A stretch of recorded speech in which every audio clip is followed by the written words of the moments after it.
মালয়েশিয়ায় বসবাসরত প্রবাসী বাংলাদেশিদের পাসপোর্ট সমস্যা দ্রুত সমাধান করার দাবিতে সংবাদ সম্মেলন করেছে দেশটির প্রবাসীরা। অনতি বিলম্বে প্রবাসীদের পাসপোর্ট নবায়ন ও বিতরণের জটিলতা সমাধান না করা হলে ভুক্তভোগী প্রবাসীদের সাথে নিয়ে আন্দোলনের হুঁশিয়ারিও দেন তারা। কুয়ালালামপুর বুকিত বিনতাংয়ে অবস্থিত ভিআইপি পিঠাঘরে এক সংবাদ সম্মেলনে মালয়েশিয়ায় পাসপোর্ট সংক্রান্ত সমস্যা সহ অন্যান্য সমস্যা সমাধানের দাবি তুলে ধরেন মালয়েশিয়া প্রবাসীদের পক্ষ থেকে কমিউনিটি নেতা ডক্টর ওয়ালিউল্লাহ জাহিদ। এ সময় সংবাদ সম্মেলনে উপস্থিত ছিলেন কমিউনিটি নেতা মির্জা সালাহুদ্দিন, মোহাম্মদ আজিজ মোল্লা, ব্যবসায়ী মোহাম্মদ ইসমাইল হোসেন, কমিউনিটি নেতা এসএম বশির আলম সহ আরও অনেকে। এই পাসপোর্টে যে ইনফরমেশনটা আছে, অর্থাৎ এই পাসপোর্টে যা আছে, আপনি এনআইডি দেন আর এমআরপি দেন, যেই পাসপোর্টে দেন এই পাসপোর্টের ইনফরমেশন এই হইতে হবে।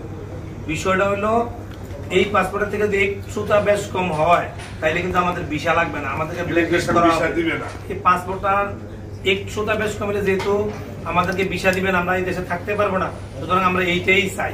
এইটা হলো মূল অধিকার।